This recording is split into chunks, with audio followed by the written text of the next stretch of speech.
दोस्तों, इराक के साबिक सदर सद्दाम हुसैन की बड़ी बेटी रगत हुसैन जब स्कूल में पढ़ रही थी तो उनकी शादी हो गई। तब उनकी उम्र सिर्फ 15 साल थी। शादी के वक्त इराक और ईरान के दरमियान जंग जारी थी। फरवरी 1996 में 25 साल की उम्र में रगत ने अपने खानदान वालों के कहने पर तलाक ली और तलाक के 2 दिन बाद ही उनके शोहर को कत्ल कर दिया गया था। रगत की शादी सद्दाम हुसैन के चचाजाद भाई हुसैन कामिल से हुई थी।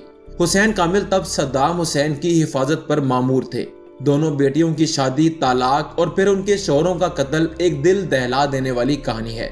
रगत हुसैन अपने एक इंटरव्यू में अपनी जिंदगी के कुछ राज बताते हुए कहती हैं, मैं तब 9 उम्र थी। गर्मियों में दोपहर का वक्त था। मेरे वालिद सद्दाम हुसैन ने दरवाजा खटखटाया और कमरे में आ गए। मैं सो रही थी। उन्होंने बहुत प्यार से मुझे जगाया। वो मेरे बिस्तर पर मेरे पास बैठ गए। उन्होंने मुझसे मेरा हाल चाल पूछा। फिर उन्होंने कहा कि तुम्हारा एक आशिक है। उन्होंने उसका नाम भी बता दिया। मेरे वालिद ने कहा कि तुम रिश्ता कबूल करने या इसे रद्द करने के लिए आज़ाद हो। जब वो ये सारी बातें कर रहे थे तो मुझे शर्म आ रही थी। तब उन्होंने कहा कि बेटी, तुम अपना फैसला अपनी माँ को बता देना। हुसैन कामिल से शादी के बाद भी मैंने पढ़ाई जारी रखी और ग्रेजुएशन भी की। मेरे शौहर मेरी पढ़ाई के हामी नहीं थे, लेकिन मैंने फिर भी अपनी पढ़ाई मुकम्मल की। हुसैन कामिल और उनके भाई सद्दाम कामिल सन 1995 में अगस्त के महीने के दूसरे हफ्ते में इराक छोड़कर इर्दन चले गए थे।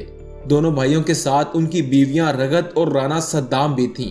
दोनों भाई उस वक्त सद्दाम हुसैन के दामाद होने के नाते भी सद्दाम के बहुत करीब थे और फौज का पूरा काम भी संभालते थे। कहा जाता है कि इराक के हथियार प्रोग्राम के पीछे इन्हीं की काबिलियत थी। जब ये उर्दन चले गए तो उनके साथ इराकी फौज के 15 एहलकार भी थे। उर्दन पहुंचने पर वहां शाह हुसैन ने इन्हें पनाह दी थी और इस पर सद्दाम हुसैन खासे नाराज थे। आखिर सद्दाम हुसैन और दामाद हुसैन कामिल के दरमियान पड़ने वाली शगाफ की वजह क्या थी? इसके जवाब में रगत हुसैन कहती हैं, मेरे शौहर का सितारा बुलंद हो रहा था।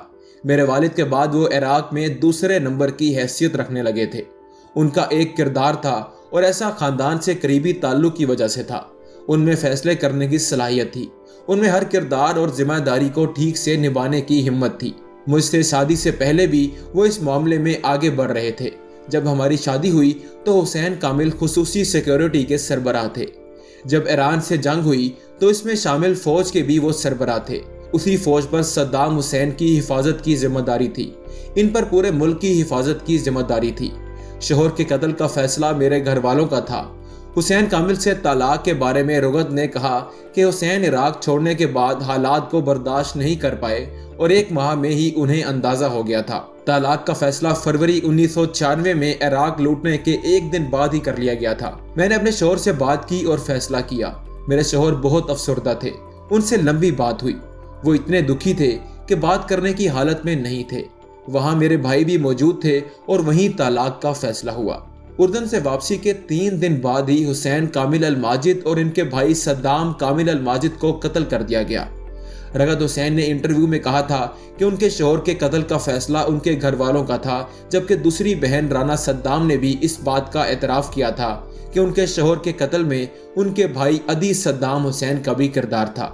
रगत कहती हैं, जब मेरे शौहर का कत्ल हुआ तो मेरी उम्र 25 बरस थी। जितना अफसोस हुआ वो बता नहीं सकती। मेरे वालिद को भी इसका एहसास था और उन्होंने मुझे सहारा देने की कोशिश भी की। सन 2003 में इराक पर अमरीकी हमले के बाद रगत उर्दन चली गई थी और तब से वहीं हैं। उम्मीद करते हैं कि आपको वाकया.com की आज की ये वीडियो ज़रूर पसंद आई होगी। आपसे मुलाकात होगी इंशाल्लाह जल्द एक नई वीडियो में। तब तक के लिए इजाज़त दीजिए। खुदा हाफिज़।